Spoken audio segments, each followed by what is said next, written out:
Anything, okay? I'm not saying I'm going to answer them. Okay. All right. If you need to get up and move, this is a very informal time, but I think you'll be glued to the questions and answers. Impersonation that you want, right? Reagan, you want Reagan, okay? Well, I would be happy to do Reagan if you ask. But of course, we could do. It could be Bill Clinton, but keep your daughters in check. I'm just saying. All right, Chris. Well, the thing you didn't give any information about was your relationship with Rush Limbaugh. I found that to be interesting, and that'll be a little bit of an easy start for you, kind of a softball question. Okay. Sure. So I got hired as Rush Limbaugh's research director in 1993, and I worked for him ghostwriting articles, magazine articles. I worked for the Limbaugh Letter. I don't know if some of you were subscribers of his monthly newsletter back in the day, but I worked on that and all kinds of projects with him. I was based in Washington, D.C. He, of course, was in Manhattan in 2 Penn Plaza and right over Madison Square Garden. And so it was a really exciting job. The director of research position, there had never been a director of research, and he, of course, was his own director of research. I thought I was going to be the head of this whole team of people. No, it's just him and a couple of close aides. Bo Snerdley, you may remember him, Kit Carson, a couple others. But when I left him and years later ended up writing my first novel, The Last Jihad, I sent him an advance copy. I just, I hoped, of course, that he would maybe endorse it or something. But I didn't expect the phone call. The phone call came and he said, "Rosenberg, I didn't know you could write." I said, "Sir, I wrote for you for 2 years." "Well, I didn't know you could write fiction." I didn't have a heart to tell him that all my liberal friends thought that I was writing fiction when I was working for Rush. But anyway, he goes, "I want you on my show tomorrow.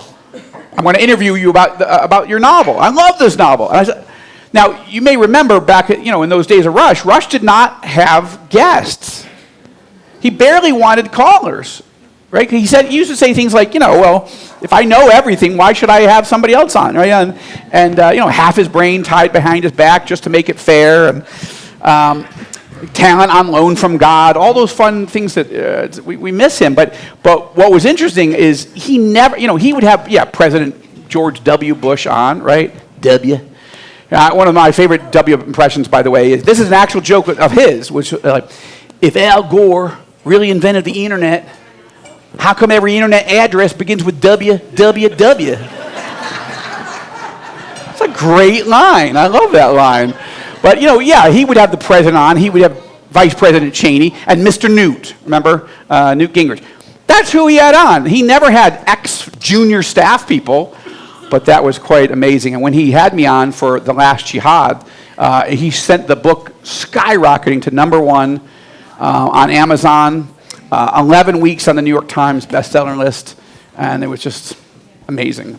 Dear friend, I was praying for him for 20 plus years that he would get saved. In fact, I tried to share with him many times over the years, and I was very much worried that he would, having gained the whole world, that he would lose his soul. And I asked when I found out that he had stage 4 cancer, I flew to Palm Beach. I asked if I could see him. He said yes, but every day he was getting worse, and COVID was just coming down on everybody. He was hearing about it. I was hearing about it. He's like, now I can't meet you, but maybe you could be in the booth and we could just talk through the window.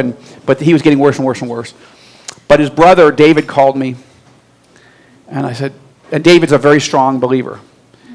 They were from a Christian home, but he had never come to a personal, Rush had never come to a personal relationship with Jesus. And in fact, the woman that discipled my wife in college, in Campus Crusade, she's like, "Oh, I love Rush Limbaugh. And I pray that he gets saved, but not now." And my wife was like, "What do you mean not now?" "Well, he's just so mean to the liberals. I don't want him to stop being mean to the liberals. So maybe he could get saved later." Anyway, that prayer actually came true because David Limbaugh told me that he'd been sharing with his brother for years. I'd been sharing it with others. And eventually, about a year before he passed, he gave his life to the Lord. And they were having Bible studies every single day. And Rush, as he got closer to the end, he started being open on the air about his faith. So we are going to get to spend an eternity with my friend Rush Limbaugh. So, yeah, thanks for asking about him. Yeah, it brings back some memories. Question? All right. I'll come out from behind the pillar. Hi. Hi, my name is Lauren, and I'm super excited to get to ask you my question because I am also a Jewish believer in Jesus. Wonderful. And Amen. so I guess my question is more of a personal question, Okay. if that's okay. Sure. With everything that's been going on in the world, with all the anti-Semitism and things, for me personally, has been extremely hard. And I know that we have, our faith in Jesus. But I just want to ask you, how have you been faring in the midst of all of this hate? Yeah, Lauren, thank you. It's been rough. I mean, I think it's a little bit different being an Israeli and living in Israel. We live in Jerusalem. We've been there about 10 and a half years. 2 of our sons have served in the military, one in a special forces unit, but both of them had severe injuries or medical issues that they have not been brought into reserves later. So they're in full-time ministry. They're serving the Lord. Well, one's in full-time, one's in volunteering as he's finishing up his university studies. But so being in Israel and being attacked from 7 sides, and the media, and the UN, and the mixed messages from the Biden administration, that's been hard. But I think in some ways it's been harder for Jews outside of Israel. Harder, I mean, it's a different type of hard. Yeah. We're in a fight. But in America, Jews being taunted and people on Ivy League campuses being taunted and people defending Hamas and and that didn't take months. That was like within days. People were attacking Jews and glorifying Hamas, and like, what kind of planet are we living on? So it's been exhausting as the number one reaction that I would have, emotionally, physically, spiritually. Missiles, alarms, sirens going off in all hours of the day and night. But also because of the Joshua Fund and our doing ministry to the ministers of the land and humanitarian relief and being a journalist, you couldn't just sort of hunker down. We were all often on the front lines, not just me, but my sons and my wife and our daughters, one of our daughters-in-law who works for the Joshua Fund also. And so we were almost always in harm's way. But that's even the small part. Like colleagues like Gal Levy, who, he's not technically our chief of staff for Lynn and me because we don't have a staff, so that'd be a chief of nobody, but he's the director of the founder's office. But, like 2-3 months into us hiring him, he gets mobilized on October 8th, and he's gone. But he's at war. And we're thinking, okay, our life is challenging, but his is much, much more challenging. And then what about his wife? And what about his children? And what about all our friends who are being mobilized? What about their wives? What about their children? So and the spiritual warfare, you'd wake up in the middle of the night and just gasping for oxygen and weeping. And of course, we were tracking the news, so you couldn't even ignore. My job doesn't even allow me to ignore the news. Right? I tell my friends sometimes, you should go through Fox Detox. My mother-in-law, she would just get, she was going to have a heart attack. Like, she was, watching Fox all the time. I said, why don't you go through Fox Detox? Just take a break. Maybe just turn it off for a while. It's so helpful to you right now. So anyway, that's, I'm not sure exactly how to answer the question, except that the importance of what you're all doing and others like you around the world, being intercessors. Israelis don't know how to pray to the one true God. They don't know his son.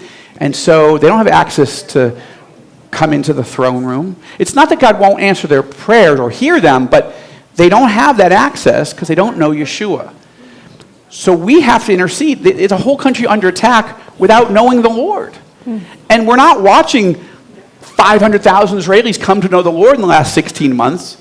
This whole thing of the shepherd, like most are not even turning to the shepherd. But if they are, it's very incremental. It's very baby steps. Maybe I'll start reading the Psalms. But that's good. It's better than nothing. But you'd kind of wish that I could be reporting to you, man, even 10,000 people have come to know the Lord. 50,000. We're not seeing that. Some, yes. So that, I think I would centralize that all into one word, exhaustion, just because it's physical, it's spiritual, and you're constantly tense.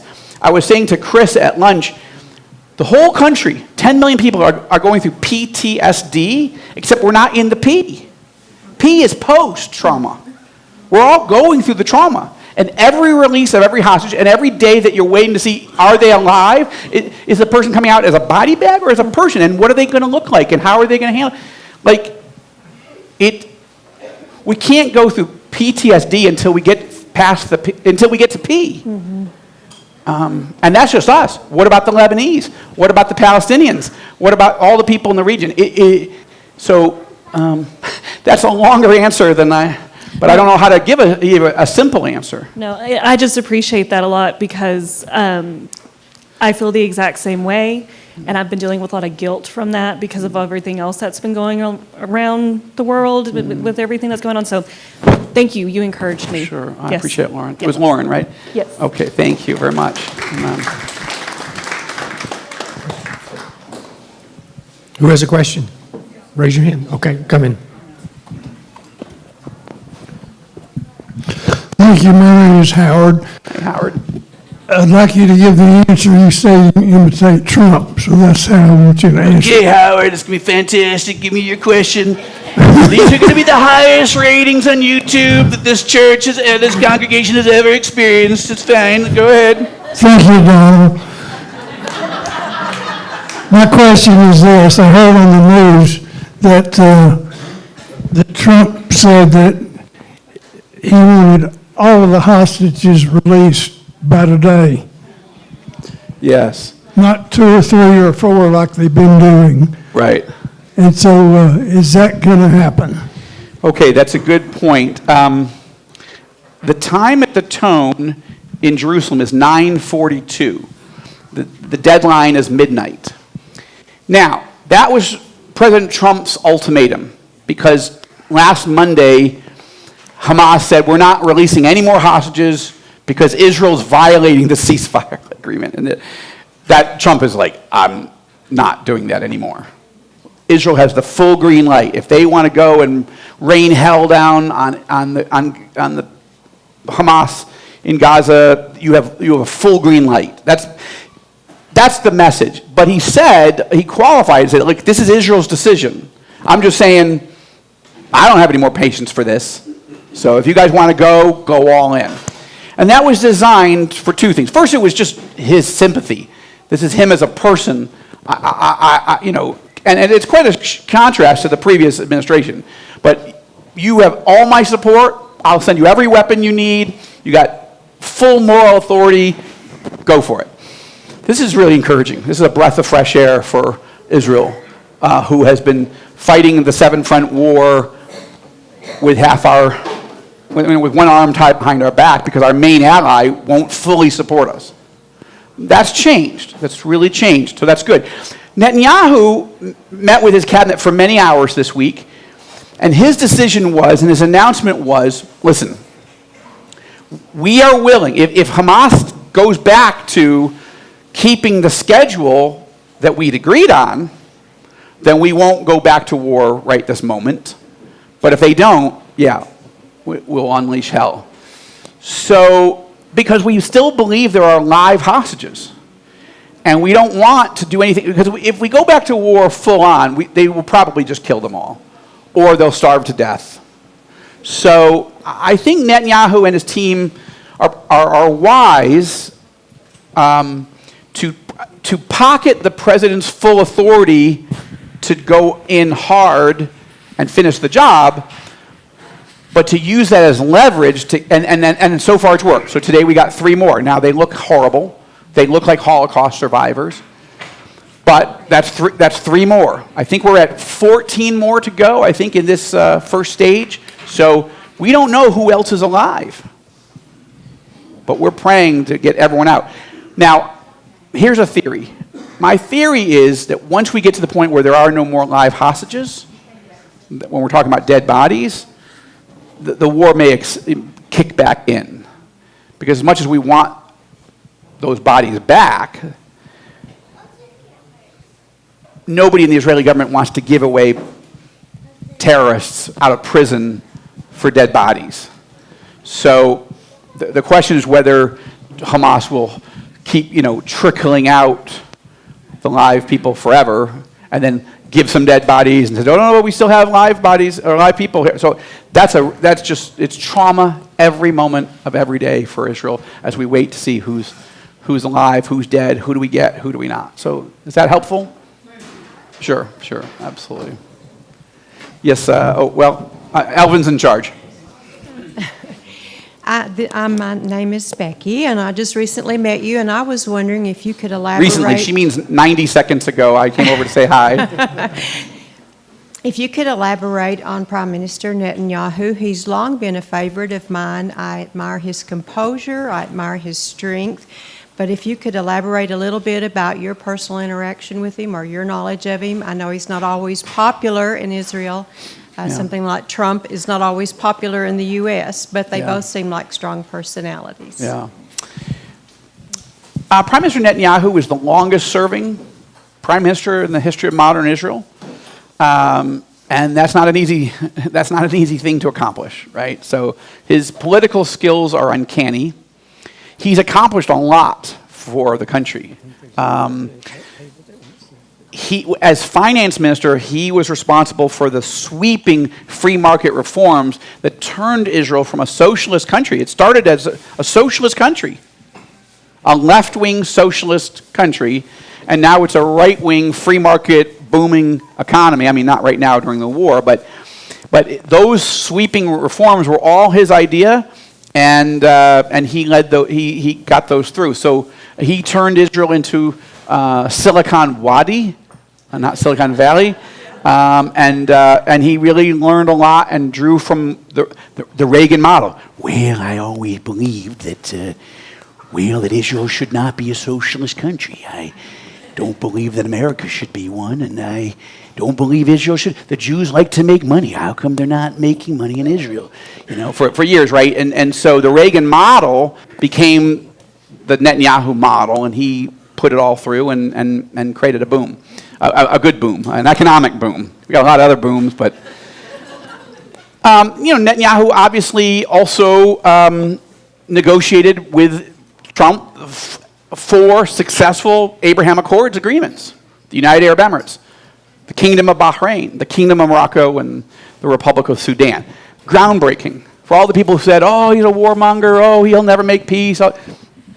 He made 4 peace treaties, and he was this close to making peace with the Saudis, and that's when the Iranians came to blow it all up. By the way, that's a novel, Jerusalem Assassin, in case you haven't read some of my novels, where the Crown Prince sends a back-channel message through my main character, Marcus Riker, to, hey, the Saudis were ready to make peace with Israel, but we need you, Mr. President, to sort of bring us together in a summit in Jerusalem. And then the Iranians decide, hell no, and they try to blow up the whole thing. So Jerusalem Assassin, that's a novel, by the way, that I've handed to the Crown Prince of Saudi Arabia, and he has read it, and he actually had it translated for his father, the king. Like, that's just crazy. Like, what's the chance of that, right?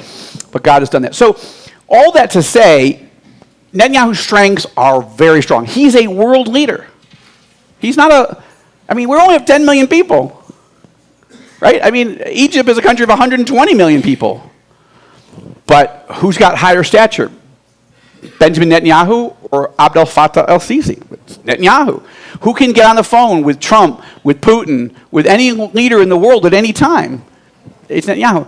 Now, Netanyahu is also under indictment on multiple corruption charges. Are they real or are they not?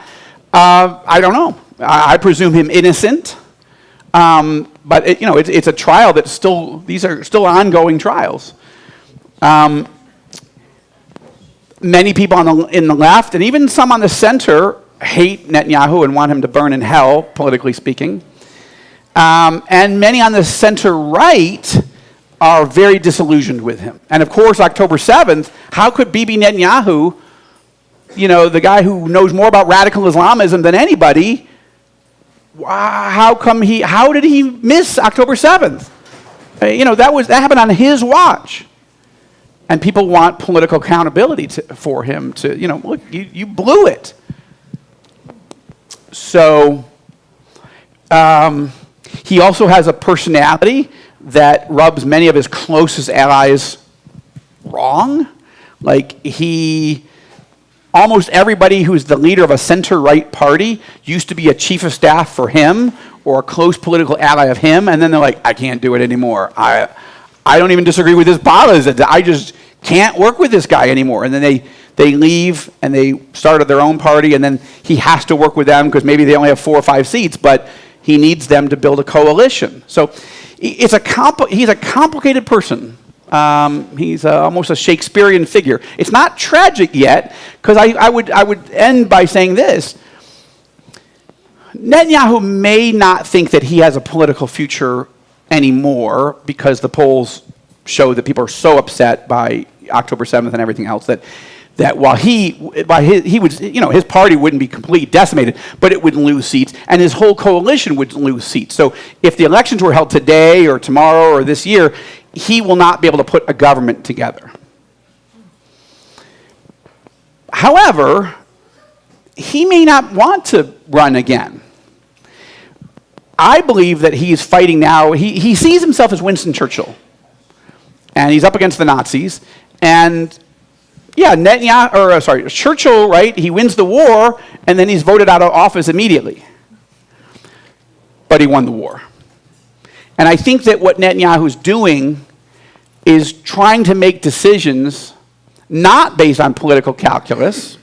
That's my view. Obviously, everybody who hates him thinks he's doing everything based on political calculus.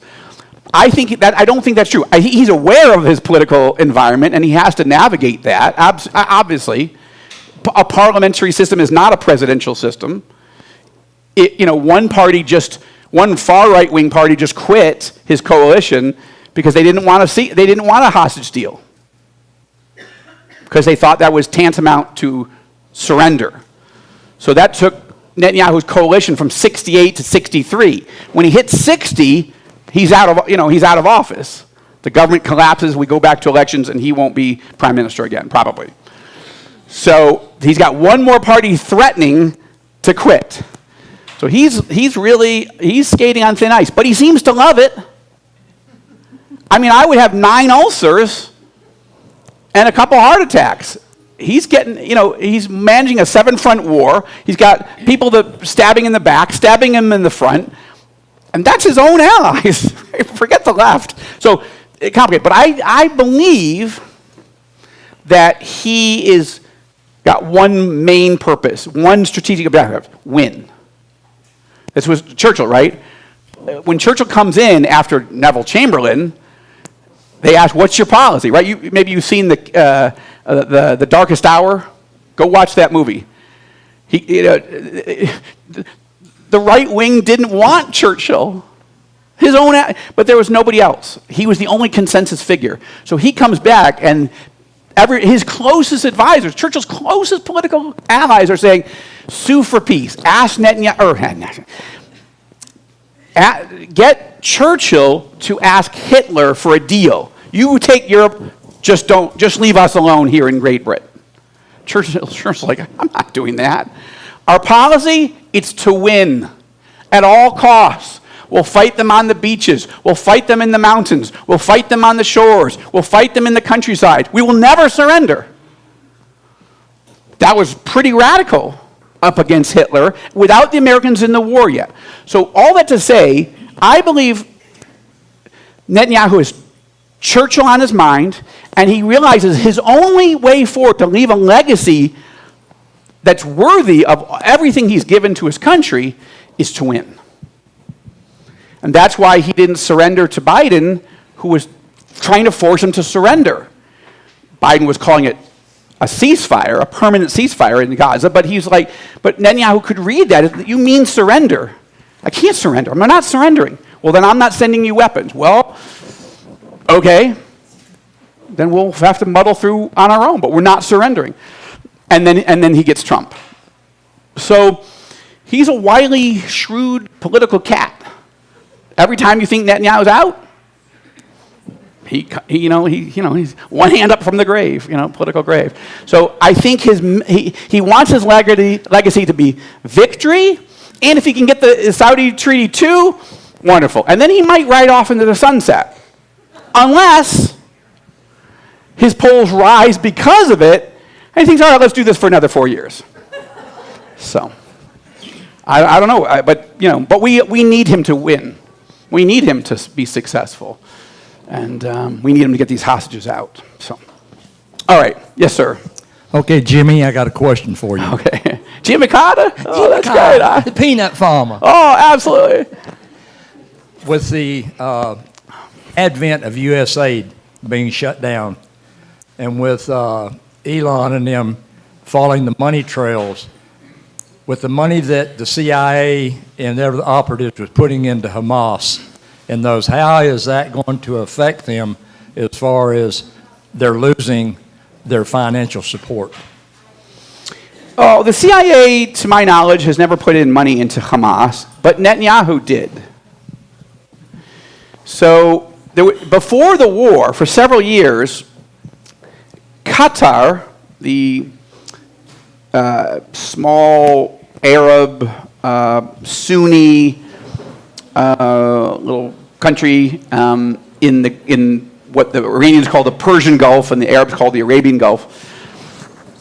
Qatar was hosting all the top Hamas leaders in luxury high-rise hotels and apartments in Doha, the capital of Qatar. Netanyahu was trying to figure out a way to pacify Hamas. He didn't feel like there was any political support in Israel to go invade and try to dismantle Hamas. He was probably right, although people like Naftali Bennett, the former defense minister, a former chief of staff for Netanyahu who couldn't deal with Netanyahu anymore, left his party, and who is currently the most popular political leader in Israel, and if there was an election today, Naftali Bennett would be the prime minister, almost certainly. But Bennett, for years, has been saying, we have got to go finish off Hamas. You can't, every time there's a wave of missiles, and we just sort of deal with we put a Band-Aid on it, but it's a cancer. We've got to deal with the cancer. Another former defense minister, Avigdor Lieberman, was saying the exact same thing. We got to deal with Hamas. They're building a terror base camp. We got to take care of them. Netanyahu didn't agree, and he didn't feel like there was political consensus to do that. And Israelis didn't want to do that. Should we have done that? Probably. But so Qatar offered, look, Iran's giving us money, and we've got money. We'll ship hundreds of millions of dollars in trunks. We'll bring that to you, Israel, and you'll take them to the border and give those to Hamas. And that will allow the Hamas government to pay their workers and just sort of run Gaza without collapsing into economic oblivion. And in return, Hamas will be quiet. Netanyahu said yes.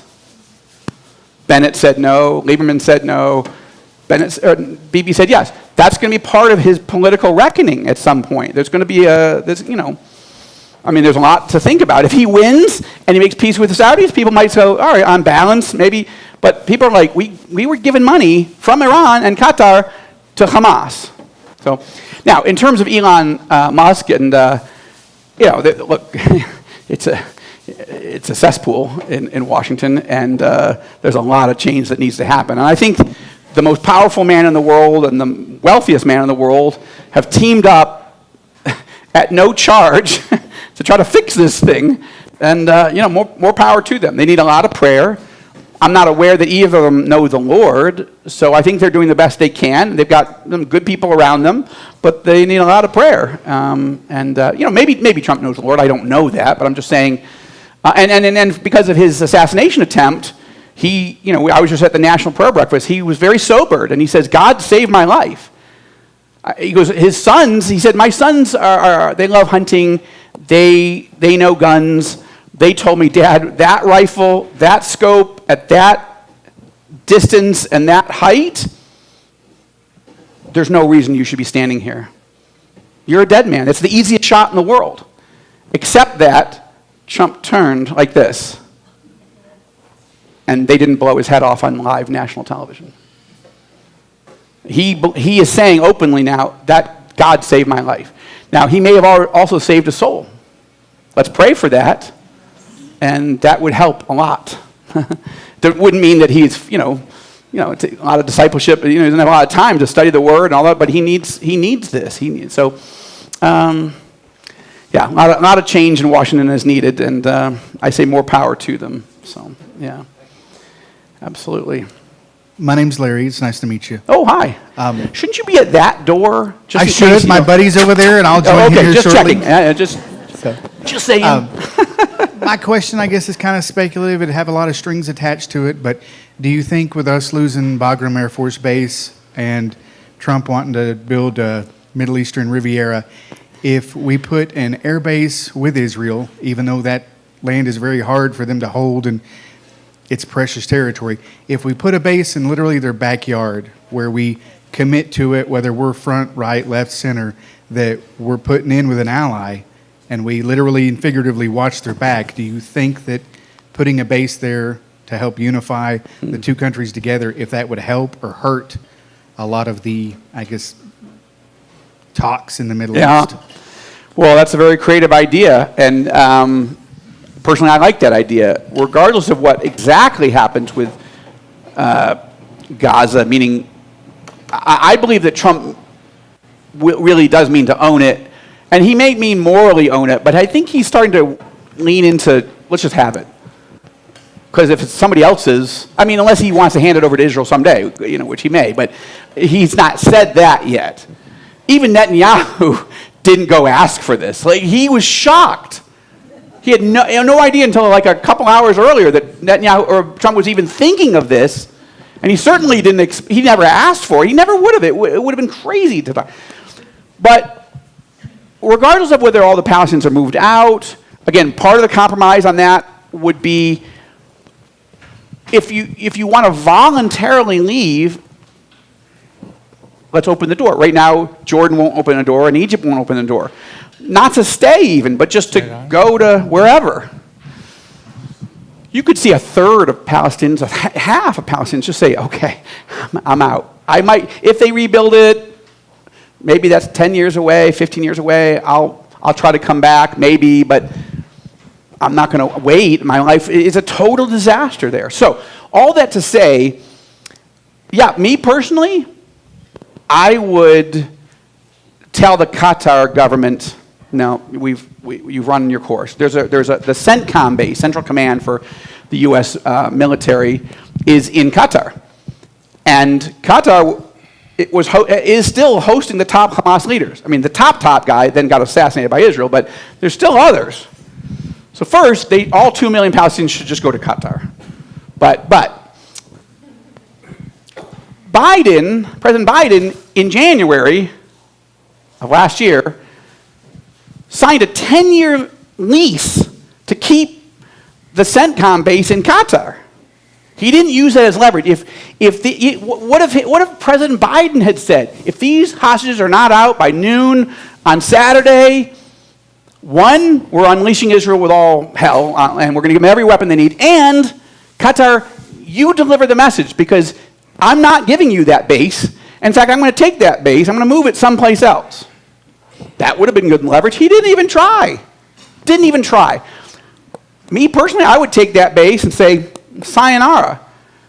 And I would plop it right down in Gaza. I would put a Navy base there too. The Bahrainis are our friends, and they've got the Fifth Fleet there, so keep that there, because the Gulf is still the Gulf. But yeah, having a U.S. military presence in Gaza to help watch that flank, I think that would be a good use of money. And by the way, there are trillions of cubic feet of natural gas right off the Gaza shore, just like in Israel. and they never tried to develop it. This is going to pay for itself in time. Trump is not mentioning that, but you know that I'm watching it. You know I'm watching it very closely, and it's going to be fantastic. We're going to sell that natural gas to the Europeans. We're going to tell them, look, stop taking gas from Russia. They're not good people. Putin, look, he's not a good person. He's not a good person. I know how to deal with him, but I'm just saying he's not good. And we're going to sell them, but we're going to ask Europe to pay their fair share of defense spending. We're not going to just let them run roughshod over it. It's not going to happen. It's not going to happen. Not on my watch. But we're going to do something great, and you're going to love it. And you're going to be going on vacation someday to Gaza. It's going to be fantastic. Okay, so, all right. and have I done my Biden impression yet? No. Please don't.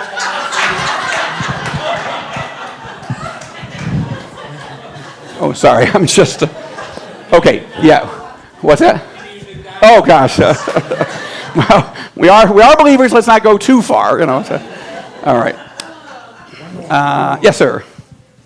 First, I'd like to thank you for being here today. Oh, my pleasure. It's an honor. Thank you. Yes. Thank you all. I think you are a wealth of information, and you're also very entertaining. Well, a spoonful of sugar makes the medicine go down a little easier, right? I mean, these are sobering topics, so.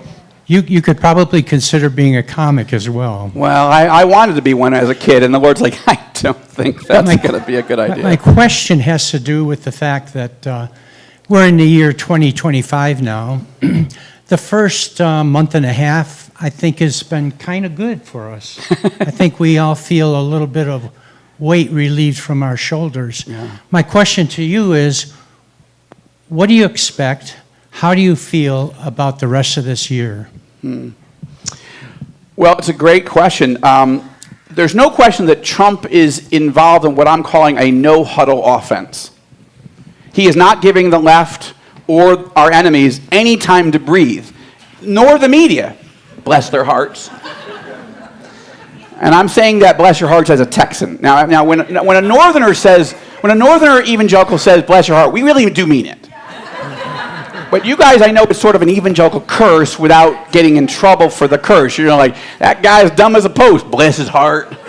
You know, she's as ugly as sin, bless her heart. You know, I know what you're doing. So I think that Trump is so much better prepared in this time than he didn't even think he was going to win in 2016.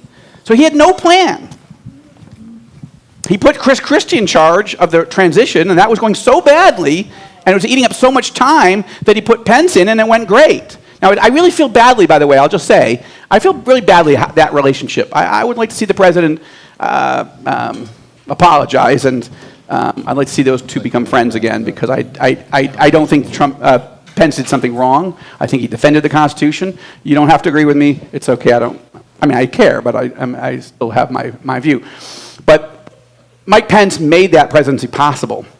And Pence, as a former congressman and as a former governor, really knew how to move the levers of power that helped Trump get so much done. So that's a separate point. But the point is, Trump used his last 4 years out of office really, really well, the way you'd want him to. He knew who he wanted in office in every level. He knew every executive order he wanted to sign. He knew every policy he wanted to advance. He is ready, and the media's heads are exploding, metaphorically speaking. They can't, every time they want to criticize something, 10 more things have happened that they hate, and they don't know how to respond. I woke up this morning, and while I should have gone right to my quiet time, I did that, but I made the mistake of checking the news first, which is part of my life, and I saw there was an article about James Carville, right? The former Clinton political strategist, probably the most celebrated strategist in the Democratic Party. He's like, we don't know what's going on. I mean, Trump's like blowing our heads off. I mean, we don't know how to respond. I mean, this guy's on full offense. We Democrats, we don't know what to do. Yeah, amen. That is leadership. And the fact that Trump didn't start by giving ultimatums to the Russians or the Chinese, but to Greenland, Panama, Mexico, and Canada was really interesting, really shrewd, because he's dealing first with friends who are not being friendly. And no one's called him on it. So, before we deal with our enemies, let's get things right with our friends. Let's shore up the alliances. He just sent J.D. Vance to Europe to say, what the heck is going on with you people? Really, we're not just going to defend you forever if you're going to be against all of our values. I mean, what are your values? In terms of free speech, in terms of democracy, in terms of defending yourselves. You've been coasting on American largesse and our military and our money for a long time. It's not that it's over, but you got to be kidding me. These are good things. They're not easy, and they come with risks.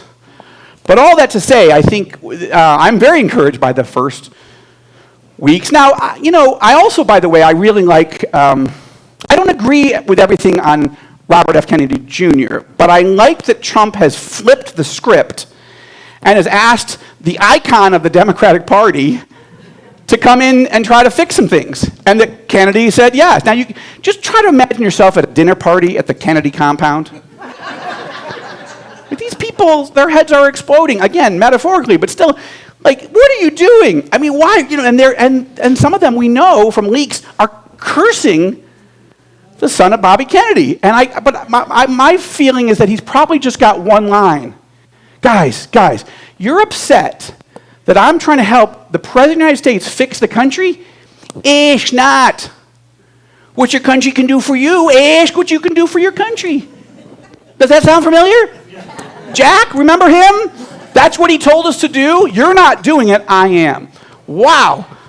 And I don't know if he can do a John F. Kennedy impression, but let's go see it. But that's because they're all like, shut up. They don't want to hear that. They don't want to hear help the country. Wow, that's pretty exciting. So, but where does this go? I mean, a good business to be in right now is the news business, if you're trying to do it right, because I don't know. People are interested in news when you, just like they're interested in a thriller, when you don't know what's going to happen on the next page, but you care, because you are vested in there. And people don't know what's going to happen. I don't know. This could all blow up on Trump. He's moving so hard and so fast, he could hit landmines that he doesn't see that could cause a problem, right? Right now, Egypt, my colleague Gal said, and I said, I don't know if you're right, but I think he might be right. I'm rethinking, we may be in the worst moment in Egyptian-Israeli relations since the Camp David Accords were signed. So I'm just saying, mostly I like the trajectory. I like the appointments. I'm a little concerned by how much influence someone like Tucker Carlson has. Now, some of his things I agree with him on, but he hates Israel. And he has been very outspoken. Now, I'm not saying he's an anti-Semite. I think there's something in him that is bitter about Israel, and I don't know where it comes from. I'm not ready to draw a conclusion of what that is. And I'm not even sure that it's not fixable. It might be. But what he says about Israel is not good. So if the president is listening to him, which he is on many issues, and I'm glad on some of those issues, but I'm concerned about the Tucker Carlson influence because some of the things he said I think are just wrong. Also, I think Tucker Carlson doesn't understand really the threat posed by Tsar Putin. And that's not a defense of the corruption and the problems inside Ukraine. But I believe that if you let Putin win in Ukraine, this is not just a disaster for Ukraine, which is not an ally. It's a friend. They're a friend, but they're not a NATO ally. But I believe Putin's not done. And I believe right now Putin's being humiliated in Ukraine, and therefore I believe it's a higher than 50-50 chance that Putin uses tactical nuclear weapons to win and to freak the world out. Now, I have a lot of people in Washington and other places in my life who are like, no, that's not going to happen. Okay. But Putin doesn't understand how to be humiliated. And he's lost 800,000 troops. 800,000. He's got North Koreans fighting for him now. And the Iranians are supplying the weapons. Putin is in trouble. And Zelensky is hoping that Trump will at least help negotiate a settlement that doesn't leave Ukraine vulnerable the day after Trump's out of office. But Tucker does not get the threat of Vladimir Putin. If he did, that 2-hour interview would have gone very different. Well, he would have never gotten it, or he would have never been allowed to leave. But whatever, it was very telling. So I'm concerned where Tucker is. But, you know, Trump's got a lot of people, good people around him. I will say one other thing. Mike Huckabee is a dear friend. And wow, I am in such shock, happy shock, that Huckabee's been named to be the U.S. ambassador to Israel. Do you realize that in the entire history of the U.S.-Israel relationship, an evangelical has never been appointed the ambassador? I'm not saying some ambassadors may not have been followers of Jesus. They may have been, but they weren't outspoken, highly known Christian Zionists. Huckabee is all in. And we've been friends for a long time. And the two of us, both privately on calls, but also when I interviewed him, he's still like, I can't believe this is happening. And and Trump announced Huckabee's appointment before the Secretary of State, before Rubio. But Rubio's good too. Rubio's not just good because he reads my books. He does, but so he's I don't evaluate people just on whether they read my books, but it tells me a lot. And I'm just saying. So anyway, so I'm encouraged, but my eyes are fixed on Jesus, and I know we've got more contractions, we've got more birth pangs coming. We're in a terrible one now. Ukraine was one, is one. The October 7th war is one. COVID and the death of 7 million people was one. But what's coming? I don't know. And but China. I will give this moment for a little bit of an ad for this book. And there's flyers up here about the Beijing betrayal. So March 11th, we're going to war with China in novel form. And this is Marcus Riker's last adventure out of the 6. This is the explosive ending to his career. I'm not saying necessarily the explosive ending to him, but I'm not telling you. I mean, I could tell you, but I'm not gonna do it. Not gonna do it. Not at this juncture. Wouldn't be prudent. Not gonna do it. So anyway, well, you guys are Texans. I guess you're not enjoying the George H.W. impression as much, but whatever. Okay, yes, sir. Last question here. Okay. We got to wrap it up. All right. But we're very familiar here at Freedom with All Israel News, All Arab News. But can you tell us a little bit about how successful your distribution has been to other sources in the U.S. and beyond? I Sure. know it's translated into at least 5 languages these days. We're translated into 8 languages 8 now. languages, okay. Mandarin Chinese, Spanish, Brazilian Portuguese, French, did I say Spanish? Yeah, German, Russian, gotta reach for those Russians, and a few others. Yeah, All Israel News and All Arab News, and I want to really encourage you to sign up. It's free. That you go to allisrael.com. You could do it now. Go to allisrael.com, and then it'll be a little pop-up, and you can just put in your email address. That's all we ask. You're not going to be charged, and we have pretty minimal advertising. I mean, honestly, so you're not going to be spammed. So what happens then is every single day you'll get an email, pretty much as you wake up, and that'll be all the top headlines of the day with hyperlinks. Even if you don't click on those links, just scrolling through, you'll learn more. Now, of course, you have a wonderful pastor who's giving you a lot of that on Saturday morning, so amen. But in terms of trying to know how you personally can be praying, what's the changes, it's both news, but it's also analysis. I focus mostly on analysis to try to help believers understand, what does this mean? Okay, I understand now what's happening, but what does it mean? And what does it mean to me as a believer? And so that's what we're trying to do. And then there's our YouTube channel also, which I encourage you to sign up for, and then you'll get pinged every time there's a new video. And we're finding that more people want to watch the news and the analysis on short videos, 5, 6, 8, 10 minutes, 15 minutes, than even read it. The readership is going up, but the YouTube numbers are going up even higher. And the initial impact of All Israel News caught the attention, even when we were relatively small and relatively low traffic in the grand scheme of things, but it caught the attention of the president and CEO of Trinity Broadcasting Network in Dallas, TBN, right? That's Matt Crouch. And Matt was like, this is fantastic. And he contacted me and he said, come to Dallas. I want to talk to you about maybe doing a show. I'm like, a show? What? So I came and we had this really interesting meeting. And he said, All Israel News needs to be a weekly television show. He said, Joel, there's never been a weekly television show, news and analysis, from Israel by Israelis who are believers. It's never happened. I want you to be the first. I'm like, Matt, I got a face for radio, my friend. I don't think I'm your guy. And besides, my plate's fairly full. You know, I've got more on my plate than I know how to say grace over. Like, I don't know that I can add a weekly primetime television show.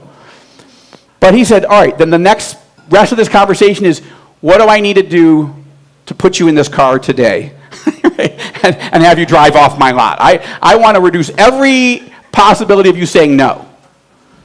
And in the end, I asked both of my boards, the All Israel News board, which is actually run by a nonprofit called Near East Media, and the Joshua Fund board. Listen, guys, I think it is a huge opportunity. The TBN model historically is you pay them millions of dollars to get a good slot, and then you've got a mega church, and you're already paying lots of money to record your sermons or whatever, and then now you can reach hundreds of thousands or millions of people, but it's, basically pay to play. That's a good model. It works. I don't have millions of dollars, and neither of our ministries thought we should do it. But they were saying, why don't we pay you a very little bit, but we'll pay for everything else. Okay. So both boards said, listen, this is a gift. This is reaching now hundreds and hundreds of thousands of people a week. You can travel less, you can speak less, you can do this show and reach more people. 250,000 people, 300,000 people a week on average. It goes up and down, but that's not bad. That's like speaking to, 1,000 churches a week, or 500, 100, whatever. That's, and I don't have to travel all the time. So that's been a big part of the fruit of All Israel News. And so both boards said, do it. I said, okay, and so we made it work. Other ministries other Christian news outlets have been sort of testing using All Israel News as a wire service, like the Associated Press for Christian media. We've got to do much more on that. There's a lot of opportunity. Most Christian media outlets worldwide, and even in the United States, don't have a bureau in Israel because it's expensive, and you have to find the right people, and it's hard to know how to cover Israel, and you have to build all those relationships. So we're like, really our next phase is to say, we've got this content, it's solid, how can your radio network or your Christian media outlet or whatever use this? How do we make that happen? I will add that the Joshua Fund is, as was mentioned, actually Chris mentioned it, is a ministry to bless Israel and her neighbors. That's humanitarian relief. That's sort of classic Great Commission work, training and encouraging and funding pastors and ministry leaders to do evangelism, discipleship, church planting, so forth. Yeah. And then it's education. Now, the Joshua Fund invests about $2 million a year now. It didn't at first. It was like seeding money to help All Israel News grow. But as All Israel News has become so impactful and the traffic has grown, Joshua Fund thought, this is working. Let's invest. But it has a cap. It can't just expand forever. And $2 million a year is good, but to do All Israel News right, really right, you really need to be in the $3 to $5 million a year category. I believe that Joshua Fund will be the anchor investor, donor. It's nonprofit, but I think what we need to do is build out that next level to get to 3 for sure, and then because now that it's working, we have the opportunity to hire really more good people and do marketing and do all the rest. It's a shoestring right now, and I'll just say that when CNN wanted to launch a new digital thing, they spent $300 million They had lower traffic than us, and they went out of business in 2 months.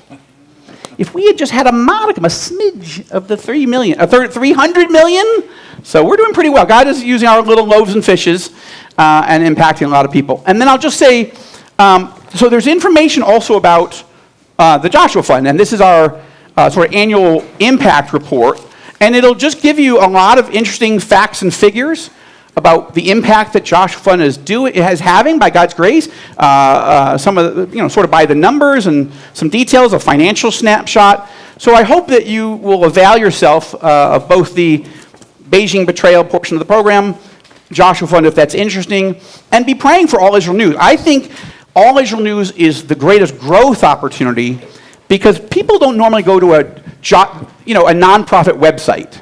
They'll come as they learn and they want to help. Wonderful, that's great. But news drives interest, and there's like a funnel. There'll be a lot of people interested in news, and then over time they'll say, you know what? If I learn more about Israel and the neighbors, then I'll start praying more about Israel and neighbors. As I pray more about Israel and neighbors, maybe I should start giving to ministries that advance this, and then we say, learn, pray, give, go. Now, I can't ask you to go right now. It's a little too chaotic to ask you to go to Israel. I will ask you to go to Alaska. I know. In the first week of August, Joshua Fund's doing our first ever Alaska cruise. We're going to bring Israeli ministry partners and Arab ministry partners. You're going to get to come on a cruise, ask 1,000 questions, worship, prayer, scriptures, Bible study, and the afternoon's free to go to Alaska. And we just thought, look, how do we create a vacation with a purpose? We're not ready yet to take you to Israel. When we are, we'll tell you. We'll tell Alvin, he can tell you. We'd love to have you. But in the meantime, we're like, how do we help people understand the ministry of the Joshua Fund and All Israel News in a way that's fun, it's relaxing, you're probably going to take a vacation anyway. Come take it with us. You can learn more at joshuafund.com. I hope that's helpful. Thank you very much. What a joy to be with you guys. Bless you. Thank you so much, Joel. Thank what you. a blessing to be Appreciate here. it. He needs to rest. We need to recharge his batteries tomorrow. He's going to speak twice